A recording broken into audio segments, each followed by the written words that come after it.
semoga baik-baik aja ya. Kali ini kita akan membahas salah satu materi yang ada di pelajaran Bahasa Indonesia kelas 7 semester 2, yaitu adalah teks fabel. Tapi sebelum kita masuk ke dalam materi, kenalan dulu yuk sama kita. Kami dari kelompok 20 mata kuliah pengajaran menyimak yang beranggotakan saya, Marisa Fiorensa dengan MPM terakhir 051 dan juga dari rekan saya, Agatha Dwi Zisarita dengan MPM terakhir 079. Pada video kali ini, kita akan membahas salah satu teks, yaitu adalah teks fabel yang tercakup dalam KD 3.16 kelas 7, yakni berisikan menelaah struktur dan kebahasaan fabel atau legenda daerah setempat yang dibaca dan didengar. Kemudian, apa aja sih yang akan kita bahas pada video kali ini? Nah, yang pertama, kita akan membahas pengertian dari teks fabel. Yang kedua, kita akan membahas mengenai struktur yang ada di dalam teks fabel. Dan yang ketiga, kita akan menelaah teks fabel. Dan juga yang terakhir nih, membahas unsur kebahasaan teks fabel. Nah, pada pembahasan yang pertama akan dijelaskan oleh rekan saya. Silahkan. Pada kesempatan kali ini, kita akan membahas tentang fabel. Apa sih fabel itu? Nah, secara etimologis, fabel berasal dari bahasa Latin yaitu fabulat. Fabel merupakan cerita tentang kehidupan binatang yang berperilaku menyerupai manusia. Fabel sering juga disebut sebagai cerita moral, karena pesan yang ada di dalam cerita fabel berkaitan erat dengan moral. Fabel termasuk jenis cerita fiksi, bukan kisah tentang kehidupan nyata. Teks cerita fabel tidak hanya mengisahkan kehidupan binatang saja, tetapi juga mengisahkan kehidupan manusia dengan segala karakternya. Pada cerita fabel menyerupai karakter manusia, karena karakter mereka ada yang baik dan ada juga yang tidak baik. Contohnya saja seperti sifat jujur, sopan, pintar, dan senang bersahabat. Mereka juga memiliki karakter yang licik, culas, sopan, suka menipu, dan ingin menang sendiri. Cerita fabel tidak hanya ditujukan kepada anak-anak saja, tetapi juga kepada orang dewasa. Mengapa demikian? Karena cerita fabel menjadi salah satu sarana yang potensial dalam menanamkan nilai-nilai moral. Kita dapat belajar dan mencontoh karakter-karakter yang baik dari binatang itu agar kamu bisa memiliki sifat yang terpuji. Setelah kita memahami apa itu fabel, kita menuju ke ciri-ciri fabel. Ciri-ciri fabel yang pertama yaitu fabel mengambil tokoh para binatang, bukan tokoh para manusia. Nah, uniknya fabel ini di sini ceritanya yaitu tokoh para binatang. Yang kedua, watak tokoh para binatang digambarkan ada yang baik dan ada yang buruk, seperti sifat manusia. Yang ketiga, tokoh para binatang bisa berbicara seperti manusia.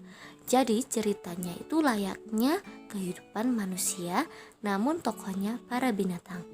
Yang keempat, cerita memiliki rangkaian peristiwa yang menunjukkan kejadian sebab akibat. Rangkaian sebab akibat diurutkan dari awal sampai akhir. Yang terakhir, fabel menggunakan latar alam, seperti contohnya di hutan, sungai, kolam, dan lain-lain.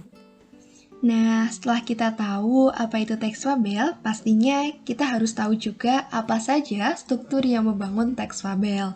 Hal ini nantinya akan mempermudah kita saat membuat teks fabel dan juga mempermudah kita membedakan teks fabel dengan teks yang lainnya. Untuk itu, yuk kita bahas bersama. Nah, jadi teks fabel memiliki 4 bagian dalam strukturnya. Yang pertama ada orientasi, merupakan bagian awal dari suatu cerita yang berisi pengenalan tokoh, latar tempat, dan waktu. Yang kedua ada komplikasi, yang merupakan konflik atau permasalahan antara satu dengan tokoh yang lainnya. Komplikasi di sini berjalan dari awal konflik sampai menuju klimaks. Yang ketiga ada resolusi yang merupakan pemecahan masalah yang terjadi pada bagian komplikasi. Dan yang terakhir nih teman-teman ada koda. Jadi koda di sini sifatnya boleh ada dan boleh tidak ya. Nah, koda merupakan bagian terakhir fabel yang berisi perubahan yang terjadi pada tokoh dan pelajaran yang dapat dipetik dari cerita tersebut. Nah, untuk mempermudah kalian dalam memahami teks fabel, kami telah memberikan satu contoh dari teks fabel. Untuk itu, perhatikan contoh dan pengidentifikasian struktur teks fabel yang berjudul Gajah yang Baik Hati. Nah, yang pertama-tama kita akan membahas bagian orientasi yang berisikan siang hari itu suasana di hutan sangat terik. Tempat tinggal si kancil, gajah, dan lainnya seakan terbakar. Kancil kehausan, dia berjalan-jalan untuk mencari air. Nah, tadi itu adalah bagian orientasi ya teman-teman. Selanjutnya kita akan beralih pada bagian komplikasi yang berisikan di tengah perjalanan dia melihat kolam dengan air yang sangat jernih. Tanpa pikir panjang, dia langsung terjun ke dalam kolam. Tindakan Kancil sangat ceroboh. Dia tidak berpikir bagaimana cara ia naik ke atas. Beberapa kali Kancil mencoba untuk memanjat, tetapi ia tidak bisa sampai ke atas. Si Kancil tidak bisa berbuat apa-apa. Ia hanya berteriak meminta tolong.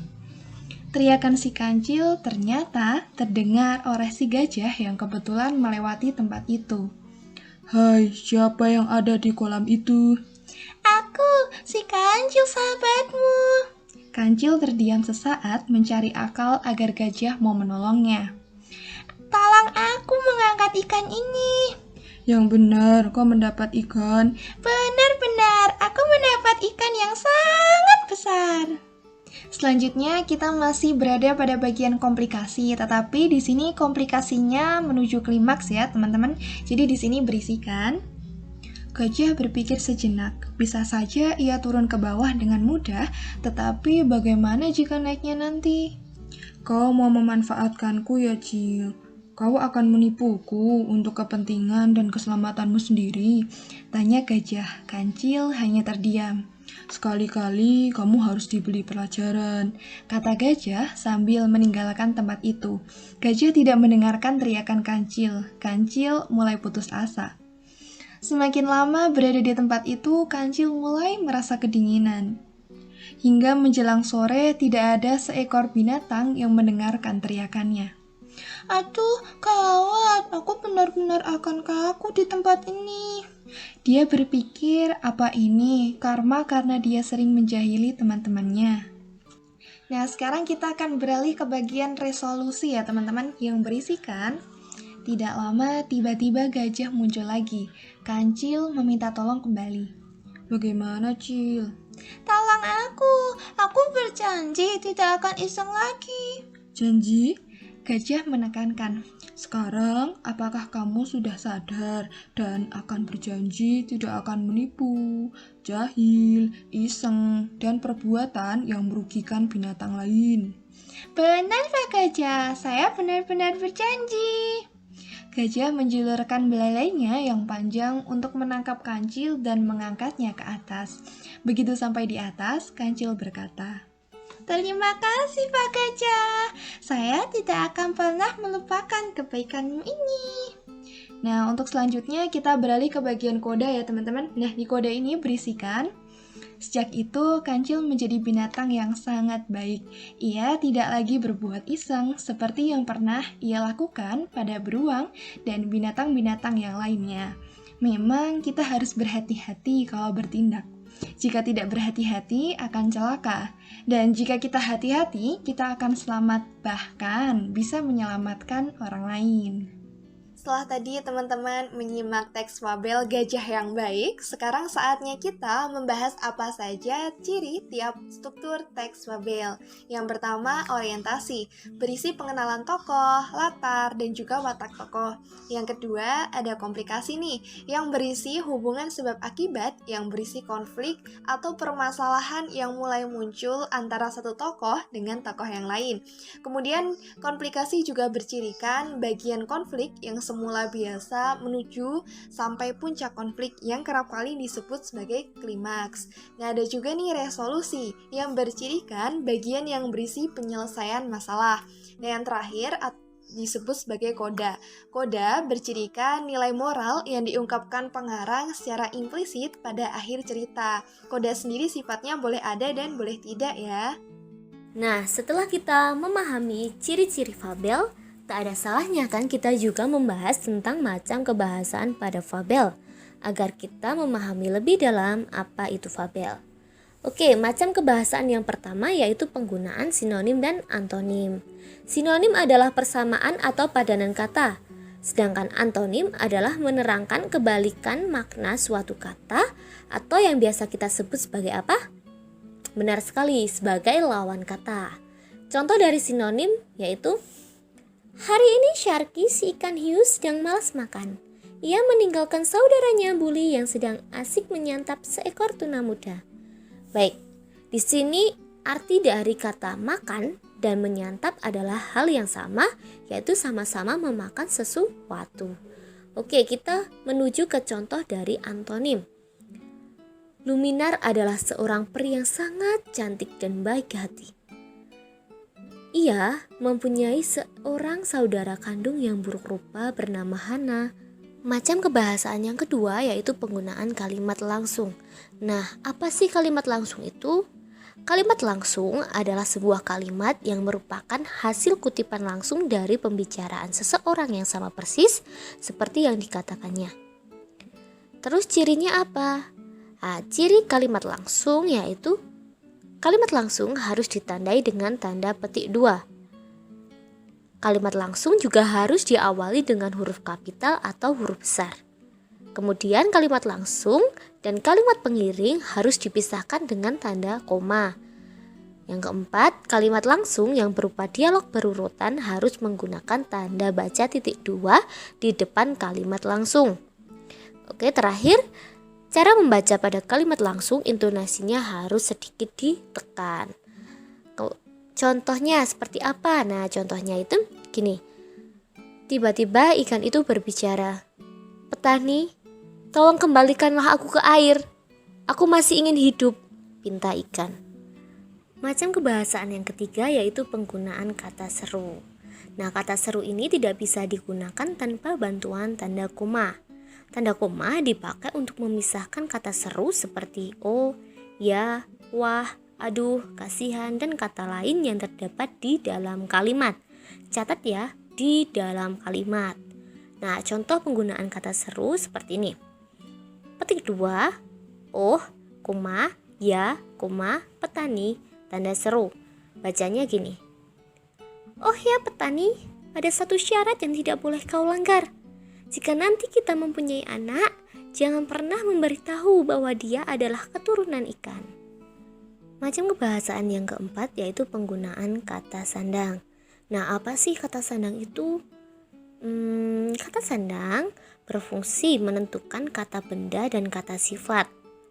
Kata sandang ditulis terpisah dari kata-kata yang mengikutinya. Contohnya, si. Nah, si ini untuk mengiringi nama tokoh yang mengecilkan atau kurang hormat sebagai panggilan tokoh. Contohnya si semut, si belalang. Sang. Nah, sang untuk meninggikan martabat seperti sang putri, sang pangeran. Kemudian Sri. Nah, Sri ini untuk menghormati para tokoh raja atau memiliki martabat tinggi seperti Sri Paduka, Sri Ratu. Dan masih banyak lagi. Nah, kemudian macam kebahasaan yang terakhir yaitu penggunaan keterangan tempat dan keterangan waktu. Mungkin kalian sudah mengetahui keterangan tempat itu apa dan keterangan waktu itu apa. Namun di sini akan dijelaskan kembali tentang keterangan tempat dan keterangan waktu. Keterangan tempat adalah jenis keterangan yang menunjukkan suatu tempat yang ditandai dengan kata hubung di, ke, dari, di dalam, dan pada. Contohnya seperti ini. Hidup seorang petani miskin dan anjing yang setia di daerah Tapanuli Utara. Nah, yang menunjukkan keterangan tempat yaitu di daerah Tapanuli Utara. Nah, oke, kita menuju ke keterangan waktu. Keterangan waktu adalah jenis keterangan yang menunjukkan waktu yang ditandai dengan kata hubung seperti pada, dalam, setelah, sebelum, sesudah, selama, sepanjang, dan kata temporal seperti kemarin, sekarang, nanti, dan besok. Contoh keterangan tempat yaitu petani miskin dan anjing setia itu bahkan hanya bisa makan sekali dalam sehari. Nah, dalam contoh ini yang menunjukkan keterangan waktu yaitu dalam sehari. Demikianlah video pembahasan kami mengenai teks fabel. Semoga dapat dipahami dengan baik oleh teman-teman ya. Jika ada salah kata, kami mohon maaf dan terima kasih telah menonton video ini hingga selesai. Sampai jumpa.